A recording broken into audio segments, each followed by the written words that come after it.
सातवां बाब। अकन का गुनाह। लेकिन बनी इसराइल ने मखसूस की हुई चीज़ में खयानत की, क्योंकि अकन बिन करमी बिन जब्दी बिन जारा ने, जो यहूदा के कबीले का था, उन मखसूस की हुई चीज़ों में से कुछ ले लिया। सो खुदामंद का कहर बनी इसराइल पर भड़का। और यशवा ने यरहू से आई को, जो बैतेल की मशरकी सिमत में बैत आमन के करीब वाक़ है, कुछ लोग ये कहकर भेजे कि जाकर मुल्क का हाल दरियाफ्त करो। और इन लोगों ने जाकर आई का हाल दरियाफ्त किया। और वो यशवा के पास लौटे और उससे कहा, सब लोग ना जाएं, फ़कत 2-3 हज़ार मर्द चढ़ जाएं और आई को मार लें। सब लोगों को वहां जाने की तकलीफ ना दे, क्योंकि वो थोड़े से हैं।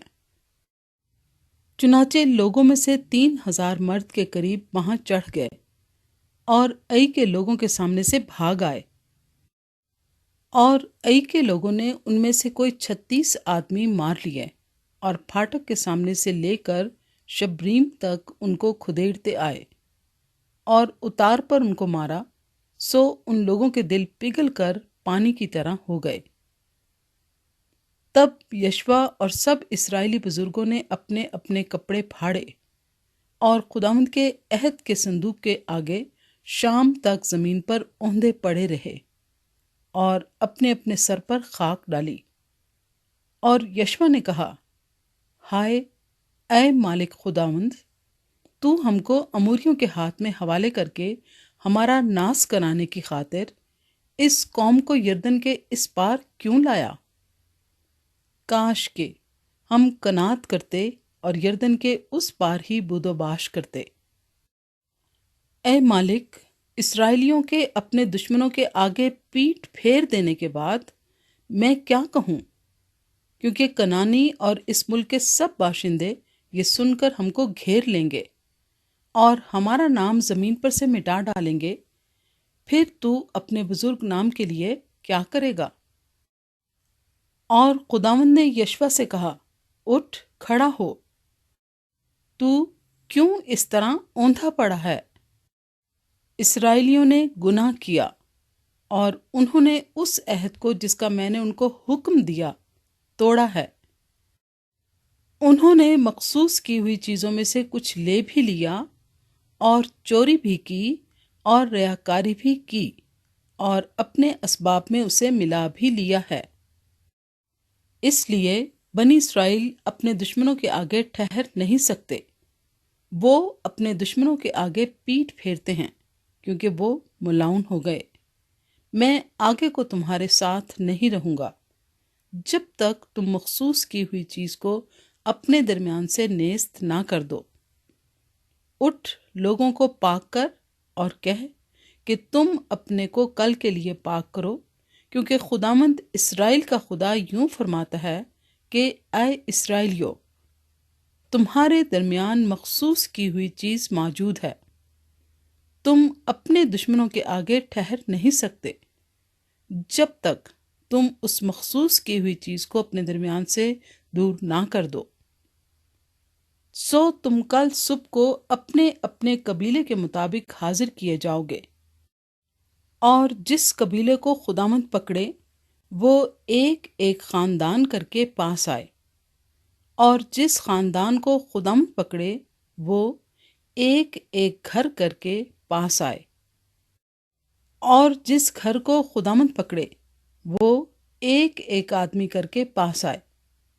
तब जो कोई मखसूस की हुई चीज़ रखता हुआ पकड़ा जाए, वो और जो कुछ उसका हो सब आग से जला दिया जाए, इसलिए कि उसने खुदावंद के अहद को तोड़ डाला और बनी इसराइल के दरमियान शरारत का काम किया। बस यशवा ने सुबह सवेरे उठकर इस्राएलियों को कबीला ब कबीला हाजिर किया और यहूदा का कबीला पकड़ा गया। फिर वो यहूदा के ख़ानदानों को नज़दीक लाया और ज़ारा का ख़ानदान पकड़ा गया। फिर वो ज़ारा के ख़ानदान के एक एक आदमी को नज़दीक लाया اور زبدی پکڑا گیا۔ پھر وہ اس کے گھرانے کے ایک ایک مرد کو نزدیک لایا، اور اکن بن کرمی بن زبدی بن زارا جو یہودا کے قبیلے کا تھا پکڑا گیا۔ تب یشوع نے اکن سے کہا، اے میرے فرزند، میں تیری منت کرتا ہوں کہ خداوند اسرائیل کے خدا کی تمجید کر اور اس کے آگے اقرار کر۔ اب تو مجھے بتا دے کہ تو نے کیا کیا ہے اور مجھ سے مت چھپا۔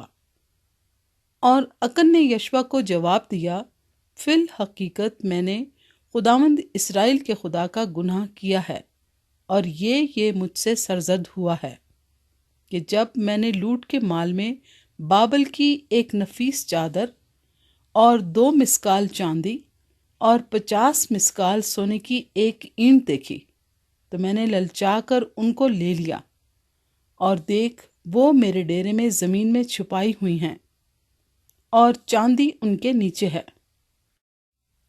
پس یشوع نے قاصد بھیجے، وہ اس ڈیرے کو دوڑے گئے، اور کیا دیکھا کہ وہ اس کے ڈیرے میں چھپائی ہوئی ہیں اور چاندی ان کے نیچے ہے۔ وہ ان کو ڈیرے میں سے نکال کر یشوع اور سب بنی اسرائیل کے پاس لائے اور ان کو خداوند کے حضور رکھ دیا۔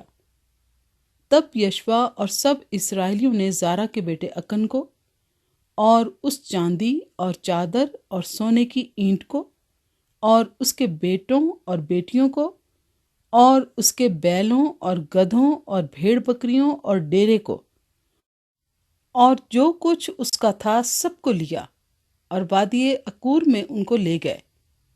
اور یشوع نے کہا کہ تو نے ہم کو کیوں دکھ دیا؟ خداوند آج کے دن تجھے دکھ دے گا۔ تب سب اسرائیلیوں نے اسے سنگسار کیا، اور انہوں نے ان کو آگ میں جلایا اور ان کو پتھروں سے مارا، اور انہوں نے اس کے اوپر پتھروں کا ایک بڑا ڈھیر لگا دیا جو آج تک ہے۔